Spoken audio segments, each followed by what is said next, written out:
Coaching classes में आज हम आपको बताएंगे डायरेक्ट इंडायरेक्ट में आज हम आपको बताएंगे इंपरेटिव सेंटेंस।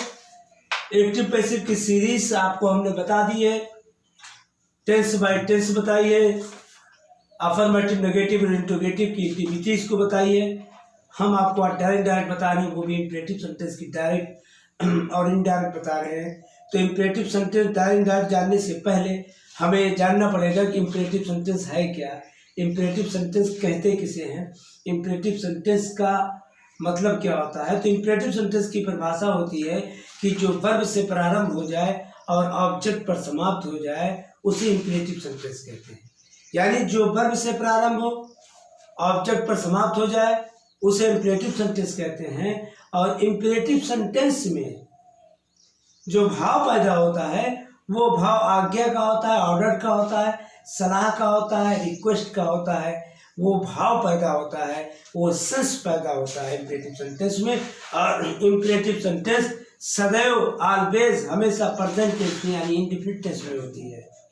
तो उस सेंटेंस के भाव के अनुसार हम जान जाते हैं, समझ जाते हैं, उस सेंटेंस को देखकर उसकी एक्टिविटीज को देखकर जान जाते हैं कि ये सेंटेंस ऑर्डर का है, कि ये भाव एडवाइस का है, कि ये भाव रिक्वेस्ट का है, कि ये भाव आस्क का है। हम आपको बोर्ड पर समझाते हैं।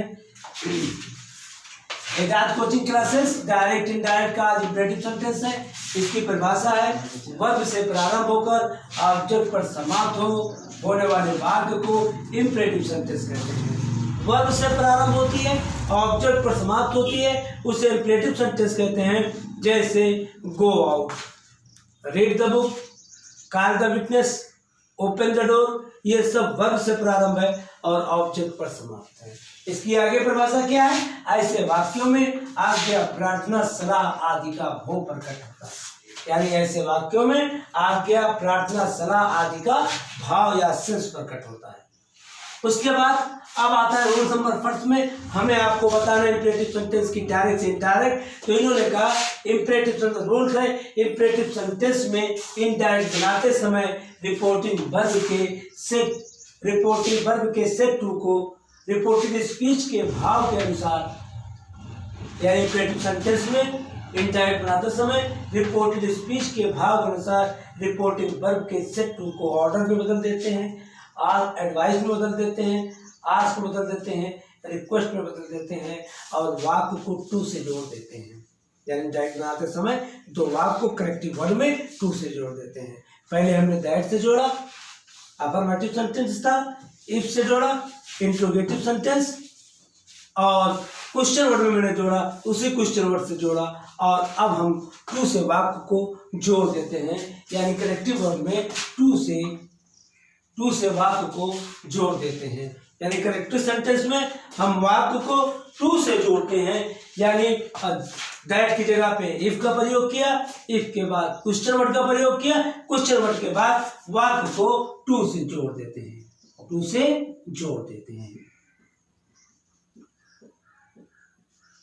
ये इंपरेटिव सेंटेंस का थ्योरी आपको बताया। अब हम आपको बोर्ड पे प्रैक्टिकल बताएंगे। हम आपको देंगे example number first. Example number first है the teacher said to the student keep silent. तो इंपरेटिव सेंटेंस में इनडायरेक्ट को रिपोर्टेड स्पीच के भाव के अनुसार रिपोर्टिंग वर्ब के सेड टू को order, request, forward, advice, ask आदि में बदल देते हैं। तो जो सेंटेंस की डिपेंडिंग होगी रिपोर्टेड स्पीच में। तो रिपोर्टेड स्पीच से पता चलेगा कि रिपोर्टिंग वर्ब के सेड टू को किस में बदलें। तो यहाँ पे हो रहा है the teacher said to the student keep silent. तो जाहिर सी बात है कि एक अध्यापक, एक टीचर स्टूडेंट को ऑर्डर ही दे सकता है, एडवाइस नहीं दे सकता, कह नहीं सकता। तो एक टीचर जो होता है स्टूडेंट्स को ऑर्डर ही देता है, तो इसका भाव जो होगा तो यहाँ पे होगा द टीचर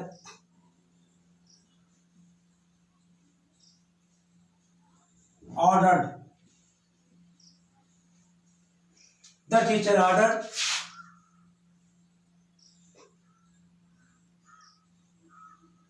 द स्टूडेंट। और हमने आपको बताया था कि वाक्य को टू से जोड़ देंगे। तो यहां पे लिखेंगे टू कीप साइलेंट। ये फुल स्टॉप का निशान। दूसरा है the teacher said work hard to get better mark boys.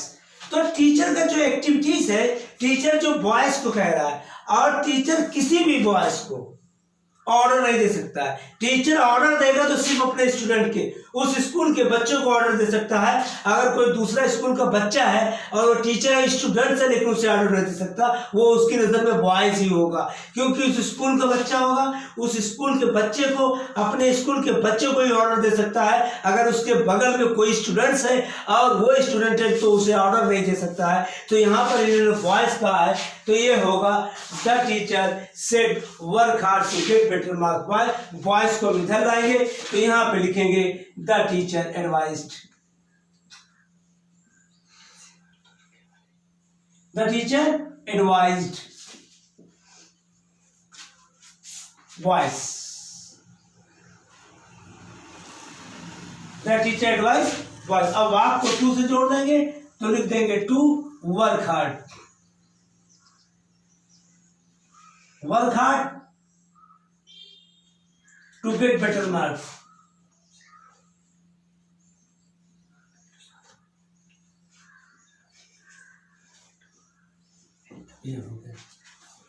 तीसरा सिस्टम है he said to me write a letter।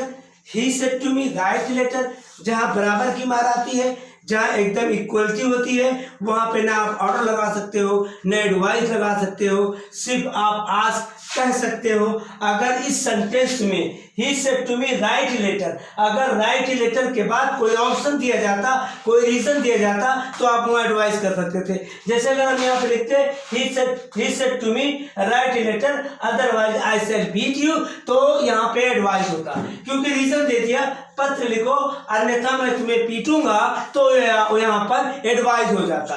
Work hard यहाँ पे होता, अगर राइट लेटर की जगह पे वर्क हार्ड होता, work hard otherwise you will fail, तुम फेल होगे, तो यहाँ पे एडवाइस होता। तो यहाँ पे बराबर की मान है he said to me write letter, तो सेड को हम रिपोर्टिंग वर्ब रिपोर्टेड स्पीच के रिपोर्टेड स्पीच का जो सेंटेंस है वो रिपोर्टिंग वर्ब के अनुसार बदल देंगे। इसका भाव जो आ रहा है वो आज का आ रहा है, तो यहाँ पे हम लिखेंगे he asked me to write a letter। तीसरा है the judge said call the first witness। the judge said call the first witness। judge said call the first witness, तो यहाँ पे जो judge said है call the first witness, तो यहाँ पे होगा the judge ordered। the judge ordered to call the first witness।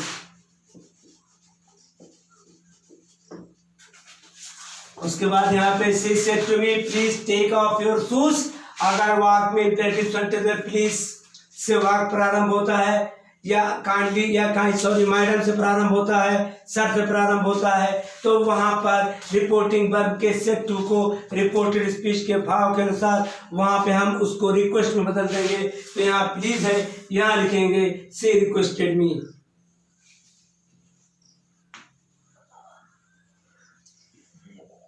C requested मी लिखेंगे, रिक्वेस्टेड की जगह पे प्लीज आया है तो प्लीज को हटा देंगे, वाक को जोड़ेंगे to take of.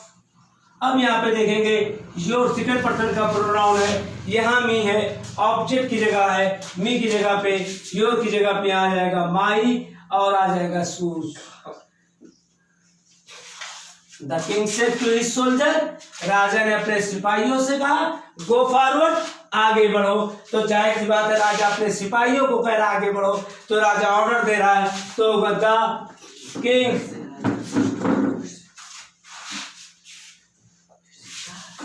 The king ordered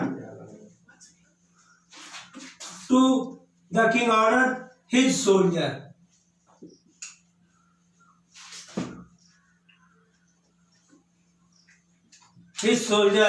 to go forward। Full stop. ये मैंने आज आपको अफर्मेटिव सेंटेंस, इंपरेटिव सेंटेंस के अफर्मेटिव सेंटेंस बता दी। कल इसका सेकंड पार्ट इंपरेटिव सेंटेंस का आपको बताएंगे और वो होगा नेगेटिव सेंटेंस, क्योंकि नेगेटिव सेंटेंस में इंपरेटिव सेंटेंस की नेगेटिव सेंटेंस दो तरह से बनाई जाती है, या तो रिपोर्टिंग वर्ब के सेट टू के अनुसार या तो फॉरवर्ड का प्रयोग कर दो या तो नॉट टू का प्रयोग कर दो। फॉरवर्ड का अगर प्रयोग करेंगे, अगर नहीं इंपरेटिव सेंटेंस की नेगेटिव में फॉरवर्ड का प्रयोग करेंगे तो वाक्य को टू से जोड़ देंगे। अगर भाव के अनुसार प्रयोग करेंगे तो नॉट टू से जोड़ेंगे। इसका प्रैक्टिकल हम आपको नेक्स्ट वीडियो में बताएंगे।